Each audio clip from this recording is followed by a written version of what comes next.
Welcome to the Thursday, August 20th edition of Trender Trap. I'm Dan Karpuk here for TrendsCenter with another episode. As always, we're going to go through 3 MLB games. I'm going to reveal trends right from the TrendsCenter app, and I'm going to determine whether they are trends that I want to tail or traps that I want to fade. So without further ado, let's get right into it with the Cardinals at the Reds. Michael McGreevy, 5-9 with a 3.48 ERA versus Brady Singer, 5-11 with a 4.66 ERA.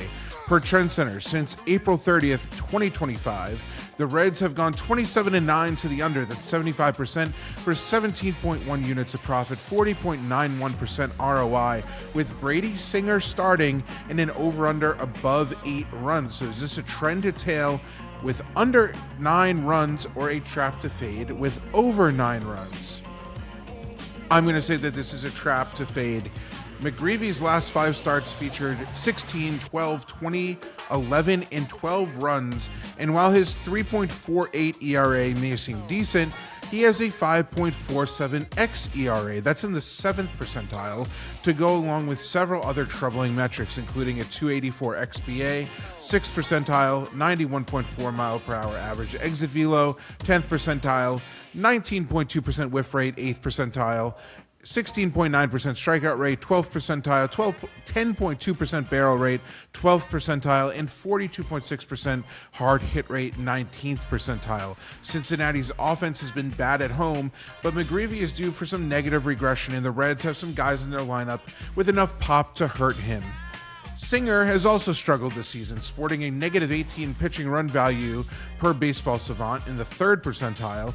Singer has a 5.05 xERA, that's the 14th percentile, 281 xBA, 12th percentile, 90.6 average exit velo, 8th percentile, and also ranks in the 25th percentile or lower in chase rate, strikeout rate, and barrel rate.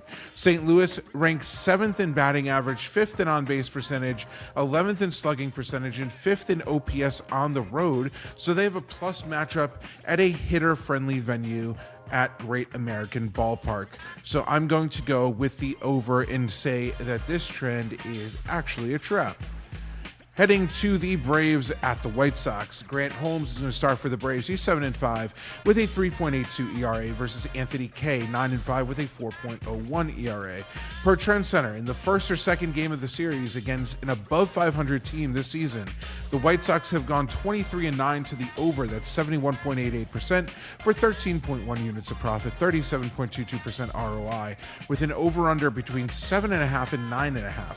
So is this a trend to tail with over 8.5 runs or a trap to fade with under 8.5 runs? I'm going to say that this is a trend to tail, and I'm going to go with over 8.5 runs. So Holmes grades out as a typical back-end starter. So the White Sox are in a good spot to hang some crooked numbers on him in this one. He ranks in the 3rd percentile in average exit velo at 91.1 miles per hour, in the 19th percentile or worse in xERA, xBA, strikeout rate, walk rate, barrel rate, and hard hit rate, among other metrics.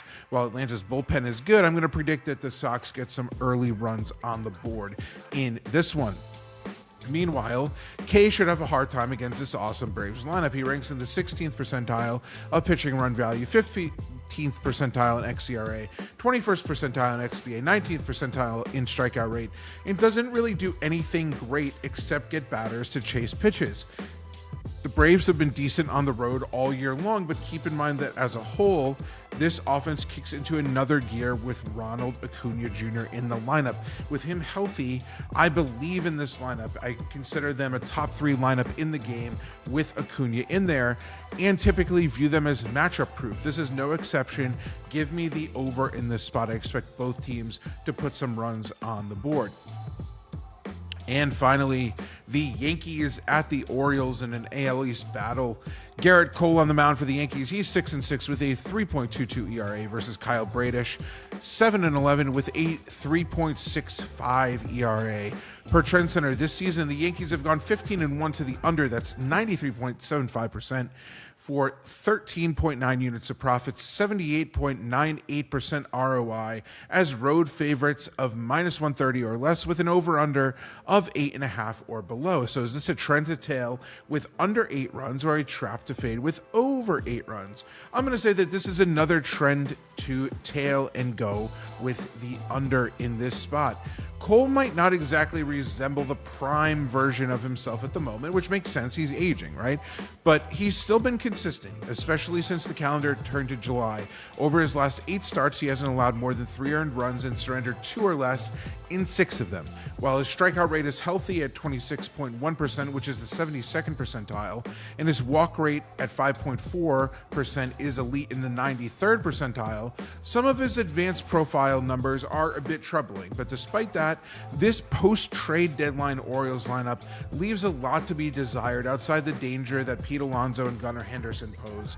So I don't mind trusting Cole in this spot and the rest of the Yankees pitching staff that's going to come in after him out of the bullpen. Brady has been consistent at limiting damage, just like Cole. He comes into this one having allowed 3 or less earned runs in 9 of his last 10 starts, including less than 3 in 7 of them. With Aaron Judge and Cody Bellinger still out, this Yankees lineup is much less dangerous than they can be, and active Yankees hitters have slashed just 191, 295, and 353 against him. Brady grades out as essentially an average pitcher across the board, but induces a lot of ground balls, which should help limit some of the pop that the remaining sluggers in this Yankees lineup have. I'm going to back the under and the 15-1 trend and say that that one is another one to tail. So if you made it this far, thank you as always. The 100th episode is coming up next week, so thank you if you've been here from the beginning. If you've caught on somewhere from the first episode all the way till now, thank you so much for tuning in again. And if you're brand new, welcome to the family. I'm very happy to have you here, and I'm looking forward to making another 100 episodes and continuing to grow this podcast and show more and more and more. So tell your friends, tell your family. We got football coming up. It's going to be a really exciting time. I can't wait till we have all the active sports going on at once. It's going to be an absolutely fantastic time over here. And also stay tuned for some extra shows coming up for football season. A little teaser there for you. But until next week, when we hit that 100th episode, I'm Dan Karpuk here for TrendsCenter. Thank you as always, and I will catch you guys next week. Have a great weekend and best of luck with all of your bets.